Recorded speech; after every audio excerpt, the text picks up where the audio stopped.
చాలామందికి bank maintain చేయాల్సినటువంటి SLR కానీ సిఆర్ఆర్ కానీ సిఏఆర్ ఏవైతే రిజర్వ్స్ ఉంటాయో ఈ రిజర్వ్స్లో ఎస్ఎల్ఆర్ సిఏఆర్ రెండు కూడా ఒకటేనా, రెండు ఒకటే భాగంలో ఉంటాయా అంటే ఎస్ఎల్ఆర్ని మనం 18% మెయింటైన్ చేయాలి, ఆర్ 18.5% మెయింటైన్ చేయాలి, సిఏఆర్ని 9+2.5 11.5% మెయింటైన్ చేయాలి. అంటే ఈ సిఏఆర్ అనేది ఎస్ఎల్ఆర్లో భాగమా కాదా అని చాలామంది డౌట్ ఉంటుంది. గుర్తుపెట్టుకోండి, సిఆర్ఆర్ కానీ ఎస్ఎల్ఆర్ కానీ రెండు కూడా బ్యాంకుకు వచ్చినటువంటి డిపాజిట్స్ ఏవైతే ఉంటాయో ఆ డిపాజిట్లు కొంత భాగాన్ని పక్కన పెడతాం.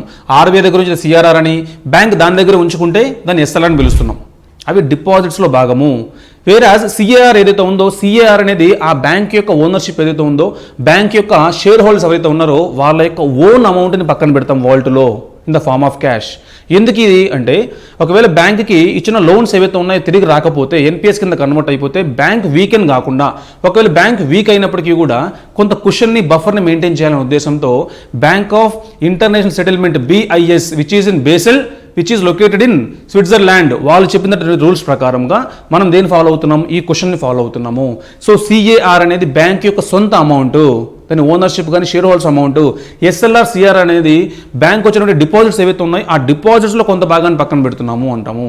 So CAR separate amount, SLR separate amount, CRR కూడా separate amount. Clear? Thank you.